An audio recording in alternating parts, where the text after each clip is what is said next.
right, what's going on, you guys? Nick here with Nick Strength and Power. I've got a couple of interesting stories for you guys today. The first story that I've got for you guys today, obviously one of the bigger topics of today, if you guys have seen this announcement, is there's been a change with the IFBB in their 2026 Olympia Qualification rules. Now, to generally sum this up, is that they are essentially returning to some form of a point system, so somewhat similar to what they were doing before, but they have a split here. So I think the reason for this split is that on one hand, you've got classic physique, men's physique, bikini, and wellness. And on the other hand, you have open bodybuilding 212, women's bodybuilding, fitness, figure, women's physique, and fit model. Now, the reason for this split is I think specifically to address the oversaturation of Olympia competitors in certain divisions, specifically classic, men's physique, bikini, and wellness.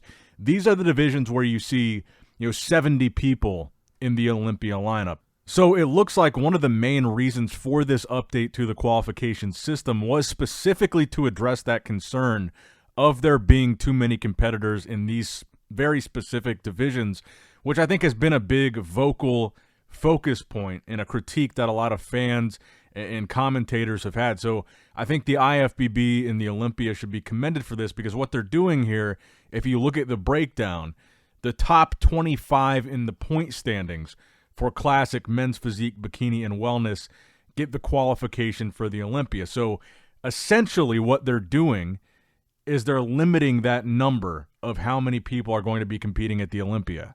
So essentially, instead of, if you just win any classic, men's physique, bikini, or wellness show, instead of just automatically qualifying for winning a show, they now have it broken back down into points categories where the top 3 at the Olympia, they get an automatic qualification, 4 and 5 get points. The Arnold, the Pittsburgh, the New York Pro, the Romania show, and the Dubai show, those are the only shows in those divisions where winning that show gets you an automatic qualification to the Olympia. So winning the Olympia 2 and 3, and then Arnold, Pitt, New York, Romania, and Dubai. So there's only 8 shows, 8 placings that get an automatic qualification, 3 at the Olympia, and then 5 other shows. And then every other pro show is just going to be awarding points whether you win or not. So this is a strategy to limit the number of competitors at the Olympia. So on the other hand, you've still got men's open bodybuilding, 212, female bodybuilding, fitness, figure, women's physique, and fit model. So for these categories, not a whole lot changes. So top 3 from the 2025 Olympia, top 3 from women's bodybuilding and Rising Phoenix, those people qualify.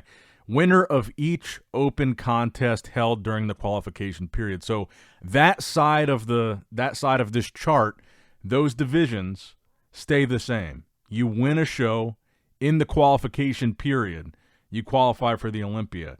These are the divisions where you don't necessarily have way too many competitors like you're having in these other divisions. So that's how they're limiting it.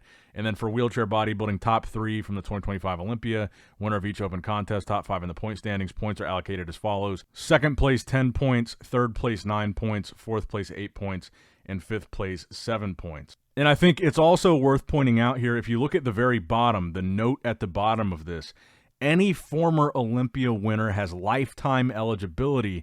However, this eligibility is not automatic, where more than 5 years have elapsed since the last Olympia win. Approval of the IFBB Pro League is required. So the lifetime eligibility to a Mr. Olympia still applies. They just have to get that, if more than 5 years has elapsed, they basically got to get approval to do it, which I think was worded a little bit differently before they amended this. I don't think they still had the lifetime eligibility as part of the note. They may have, but I just think it's worth pointing out the wording of this at the bottom still says any former Olympia winner has lifetime eligibility. They just need to re-up, which was the case before. I just think it was worded a little bit differently. So in the case of somebody like Big Ramy or Phil Heath, if they wanted to come back, they could. And Big Ramy, it hasn't even been 5 years yet, so he could without the approval if he wanted to come back this year. But someone like Phil Heath, for example, I think it's been 5 years. I don't think it's been more than 5. But they do have that lifetime eligibility in that note. So to summarize, they're essentially returning to a point system for select divisions, classic, men's physique, bikini, and wellness, and that is to limit the number of competitors at the Olympia. With this new system, I think it would be 33 competitors for each one of those categories could be the maximum at the Olympia. So in some of these divisions, you're seeing 60, 70 people. This would be cutting that number in half. And then for the other categories, open, 212, women's bodybuilding, fitness, figure, women's physique, and fit model, it looks like it's essentially staying the same, no point system. You just have to win an open show in that period and qualify. So that's basically the general breakdown of what this is. But it does address a very important concern that a lot of people have had. So I do think this is a good step forward here. But let me know what you guys think in the comments below about this recent update. It is going to change some things for sure.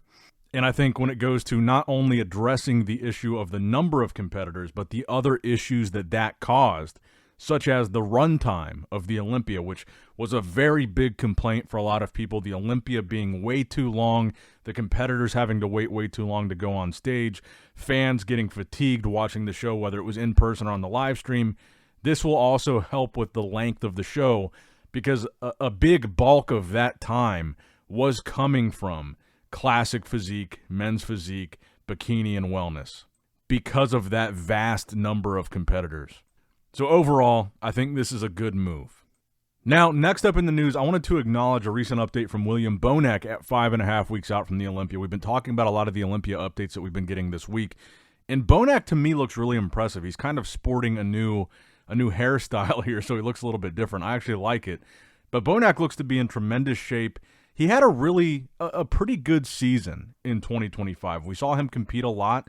He did a lot of the higher level shows, New York Pro, Dubai, 5th place at the Arnold this year, winning the Detroit Pro, 4th place in Pittsburgh, 2nd in New York, 2nd in Dubai. A really impressive year for Bonac, and really a pretty impressive physique update here too.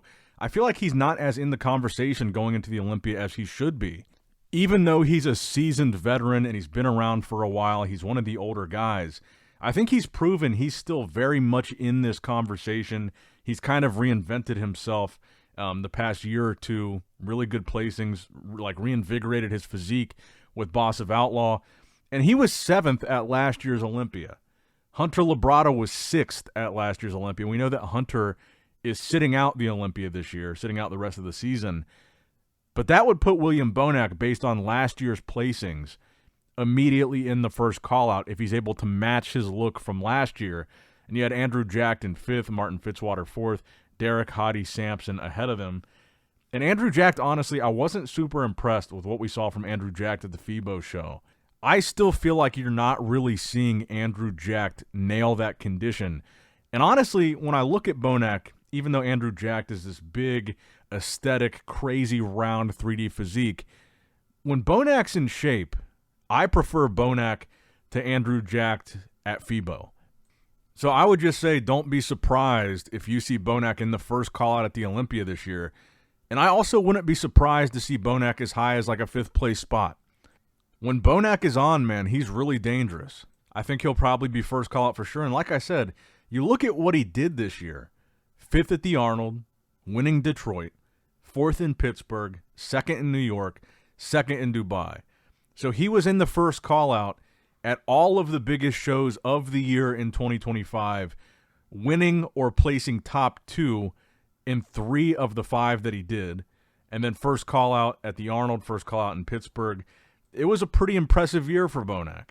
So I would just say, while we're getting wrapped up in talking so much about Nick, about Derek, about Hottie Sampson, don't forget about Bonac. He's still in that mix, and he's probably going to be in a call-out with those guys, Martin Fitzwater also included in that. And then moving into this upcoming weekend's Italy Pro, we got another physique update from Marc Hector. He says this was his first workout in Italy, so just a few days out here.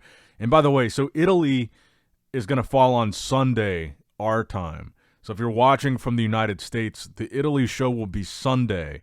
And then the Florida Pro, where we're going to be watching classic physique for Logan Franklin, that's going to be Saturday. So that's kind of what the lineup is looking like this weekend. Really impressive update from Marc Hector. As you guys know, I really like his physique. He looks like he's in great condition here. Deep striations in the chest, striations in the shoulders. His legs are carved out. I think this is going to be a really good look for him. I expect to see him in the first call out here. Again, of course, the conversation is going to be, How is Urs going to do at his open debut?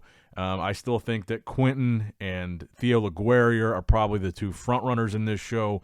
Urs being a wild card to maybe be in that mix.